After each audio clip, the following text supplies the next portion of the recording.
Bem-vindo a outro espaço de Holistic Perspective. Hoje nós vamos tocar o tema de meditation e journaling. A minha colheita estava conversando, luisteren então a nos op eigenlijk hoe zeker geen homber na coisa que ainda não está viva echt.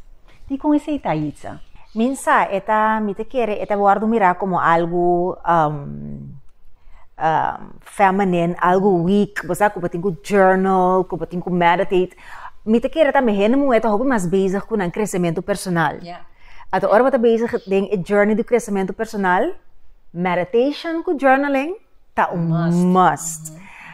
Pero mais e mais nós tende of hobby coach nang ko amita volig ku ta homber. Tambe ta bisa ko elo que alaga nang cresce mais de vida. Ta dia nang começa a meditar diariamente. Ko nang pora tende eigenlijk nang mesbos di pading. Anto dia nang começa journal ko nang pora eigenlijk conhecer quem nang mesta. Sim. Dus crença com journaling, com meditation, tá hende moe. Minosa eigenlijk die onder ela bini. Sim. En eu hammer ting in neiging, met keer die pensa hoopje solamente voor die aki, no, voor die nanka bes. Anto nanta eigenlijk miss out riba e parte di coração, e parte que tá conectar nang mes com nang mes. Anto panam por hanya healing, panam por ting compaixão, panam por compreender e gente muito mais melhor. Dus esse inderdaad tá coisa que nós todos temos que conscientizar nos homens na mais ribadia. Sim. Ato meditação com journaling tá algo eta assim na simple, porque man, bo subi YouTube, bo take in mané 5-minute meditation.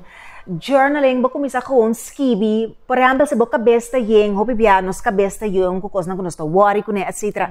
Gewoon journal, dagboek, antes tá batendo mele dagboek, schrift.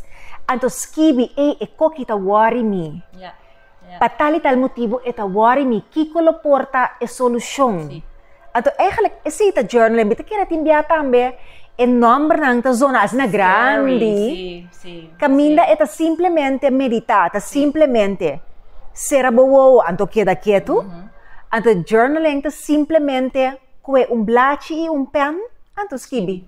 Sim, então estão com ainda não tá durf tem e guided journaling também, que tá se pergunta, bota contestar, isso sei também tá nabo tique guia de esquecimento. Sim, hoje em dia não tem nada que o mestre queda sem saber. Tudo costa online. Se tem algo que você não sabe, bota Google, ou bota Chat GPT, ou não sei, bota DM nos riba no social media, bota se pergunta, então livremente nos está contestar.